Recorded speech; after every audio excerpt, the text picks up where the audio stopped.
नमो नमः। आप सभी लोगों का चाणक्य संस्कृत अकादमी में स्वागत है। साथियों, आप देख रहे हैं कि हम सब आधुनिक जगत के विद्वानों की चर्चा निरंतर कर रहे हैं, चाहे उसमें विदुषी पंडिता क्षमा राव रही हो या अभी श्रीधर भास्कर वर्डेकर हो गए या वी राघवन हो गए। तो चूंकि साथियों इन सब के बारे में जो है आपको आसानी से मटेरियल उपलब्ध नहीं है, या कहिए कि इनकी बहुत अधिक चर्चा आपको जो है पुस्तकों में देखने को नहीं मिलती है। और बाकी जो संस्कृत साहित्य एवं काव्यशास्त्र नामक 7वीं इकाई है आपके एनटीए नेट में, उसमें अन्य जो कवियों का परिचय लगा हुआ है, कवि परिचय, उसमें माघ माघ हो गए, श्रीहर्ष हो गए, कालिदास हो गए इत्यादि जो भी हैं, इनका जो है इनकी चर्चा विस्तृत है और इनको बहुत आसानी से आप पढ़ सकते हैं और आप इनको अपने से तैयार कर लीजिए। और जो प्रश्न मतलब जो विषय आपको कठिनता से प्राप्त हो सकते हैं, उन विषयों को लेकर मैं निरंतर आ रहा हूं आपके सामने और आपके साथ चर्चा कर रहा हूं। तो इसको आप साथियों अच्छे से तैयार करिए, क्योंकि इसमें से प्रश्न अब काफी पूछे जा रहे हैं, क्योंकि नया जो सिलेबस बना हुआ है और नया पैटर्न और प्रश्नों की संख्या जो 100 हो गई है, तो उसमें इन विषयों को भी सम्मिलित किया गया है। इनको आप अच्छे से तैयार कीजिए और अपनी परीक्षा को की तैयारी और सुंदर ढंग से करिए। तो देखिए, श्रीधर भास्कर वर्डेकर, आज इनके बारे में मैं चर्चा करूंगा आपसे। और इनका पूरा नाम देखिए, श्रीधर भास्कर वर्डेकर है। कहीं वर्डेकर वर्डेकर लिखा मिलेगा या श्रीधर वर्डेकर ही लिखा मिलेगा, तो आप कंफ्यूज मत होइएगा। आइए देखते हैं। श्रीधर भास्कर वर्डेकर का जन्म हुआ था नागपुर में 1918 ईस्वी में।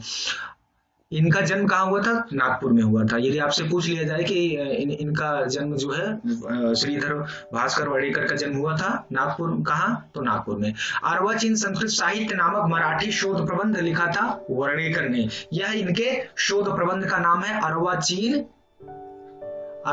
हो गया साथियों, ये बहुत बड़ी मिस्टेक है, परंतु माफी चाहता हूं।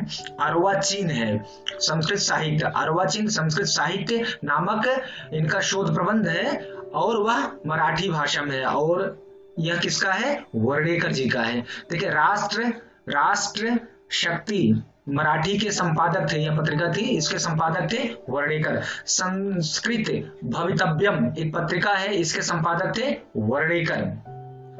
श्रीधर भास्कर वर्डेकर। यदि ये प्रश्न आ जाता है, संस्कृत भवितव्यम पत्रिका के संपादक या पत्रिका किसकी है, तो आपको श्रीधर भास्कर वर्डेकर सही विकल्प के रूप में जो है टिक करना है, सही करना है। योग प्रकाश के संपादक थे वर्डेकर। अब देखिए साथियों, इन्होंने अनेक ग्रंथों की रचना की है। और उसमें देखिए एक मंदोर मिमाला के रचनाकार, एक रचना है इनकी मंदोर मिमाला। तो मंदोर मिमाला के रचनाकार थे वर्डेकर। अब देखिए, मंदोर मिमाला जो है वह एक शतक काव्य है और इसमें काव्य संग्रह जो इनका है मंदोर मिमाला नामक काव्य संग्रह, यह शतक काव्य है और 4 शतक काव्यों का इसमें संग्रह किया गया है। महाभारत कथा के रचनाकार थे वर्डेकर। महाभारत रत्न शतकम के रचनाकार थे वर्डेकर। स्वातंत्र्य वीर शतकम एक इनका शतक काव्य है और बहुत ही महत्वपूर्ण, बहुत ही प्रसिद्ध है। स्वातंत्र्य वीर शतकम के रचनाकार थे वर्डेकर। देखिए, ये प्रश्न बहुत ही महत्वपूर्ण है कि स्वातंत्र्य वीर शतकम के रचनाकार कौन है, तो श्रीधर भास्कर वर्डेकर। कालिदास रहस्यम के रचनाकार थे वर्डेकर। कालिदास रहस्यम। देखिए, रामकृष्ण परमहंसियम के रचनाकार थे वर्डेकर। शिवराज्योदयम महाकाव्य के रचनाकार थे वर्डेकर। अब देखिए, शिवराज्योदयम जो है, शिवाजी के राज्य के उदय के से संबंधित है यह महाकाव्य और बहुत ही प्रसिद्ध काव्य इनका वर्डेकर है। और यूपीएससी का जो सिलेबस है उसमें यह विषय लगा हुआ है शिवराज्योदयम। तो शिवराज्योदयम जो है यह बहुत ही महत्वपूर्ण और प्रसिद्ध महाकाव्य है श्रीधर भास्कर वर्डेकर जी का। तो साथियों, यह आप बहुत ध्यान रखिएगा। और यह इसमें 68 सर्ग हैं, 68 सर्ग हैं इसमें, और 1972 में प्रकाशित हुआ था। तो शिवराज्योदयम के ऊपर आप विशेष ध्यान रखिएगा। फिर विवेकानंद विजयम महानाटकम के रचनाकार थे वर्णेकर। वर्णेकर के अप्रकाशित रचनाओं की संख्या है 2। एक परोक्ष पाणिनीयम हिंदी प्रबंध है और शिवराज्याभिषेकम यह इनका नाटक है। और उनको कुछ देखिए, इनको प्रभा भारती की उपाधि दी गई थी श्रीधर वर्णेकर को। श्रीधर वर्णेकर को प्रभा भारती की उपाधि भी दी गई थी। यदि आपसे प्रश्न पूछा जाए प्रभा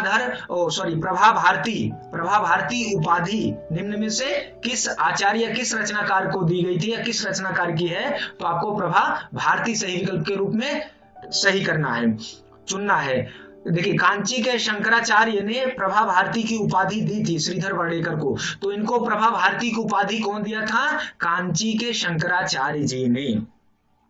मात्र लहरी शतक काव्य के रचनाकार हैं श्रीधर वर्णेकर। जवाहर तरंगिणी गीत काव्य के रचनाकार हैं श्रीधर वर्णेकर। तो साथियों, इस प्रकार से, और इनको जो साहित्य अकादमी पुरस्कार मिला था वर्णेकर जी को, वह शिवराज्योदयम जो इनका जो है महाकाव्य था, ये देखिए शिवराज्योदयम महाकाव्य पे इनको साहित्य अकादमी का पुरस्कार भी दिया गया था। इनकी एक अन्य रचना है श्रम गीता, और कुछ अन्य रचनाओं को मैं आपको जल्दी जल्दी बोल देता हूं जिसमें मैं यहाँ पर नहीं लिखा हूं। वह है वात्सल्य रसायनम, इसको श्री कृष्ण बाल लीला शतकम के नाम से भी जाना जाता है। 1884 में शारदा ग्रंथमाला से प्रकाशित है। तो वात्सल्य रसायनम, इसको अन्य इसका अपर नाम क्या है? श्री कृष्ण बाल लीला शतकम। आपसे प्रश्न पूछा जा सकता है कि वात्सल्य रसायनम का अपर नाम या अन्य नाम क्या है? तो श्री कृष्ण बाल लीला शतकम 1884 शारदा ग्रंथमाला से प्रकाशित है। भारत रत्न शतकम, संस्कृत वाङ्मय कोश की भी इन्होंने रचना की थी। फिर है वर्ष विहार, शरद विहार, दशावतार लीला, मधुराभि निष्क्रमण, मथुरा प्रवेश, ये इनकी अन्य रचनाएं हैं। तो साथियों, इस प्रकार जो है श्रीधर भास्कर वर्णेकर जी की आज हम लोग चर्चा किए हैं, और आशा है कि आप इन जो है लेक्चर से या इन विषयों से आपको परीक्षा में निश्चित रूप से बहुत फायदा होगा। और आप हमारे चैनल को लगातार देखते रहिए, उसको सब्सक्राइब करते रहिए, शेयर करते रहिए, और जिससे हम नए नए विषय लेकर आपके साथ उपस्थित होते रहें, और बहुत ही उत्साह के साथ उपस्थित होते रहें, क्योंकि आपका उत्साहवर्धन हमारे लिए बहुत ही आवश्यक है। जय तु भारतम, जय तु संस्कृतम।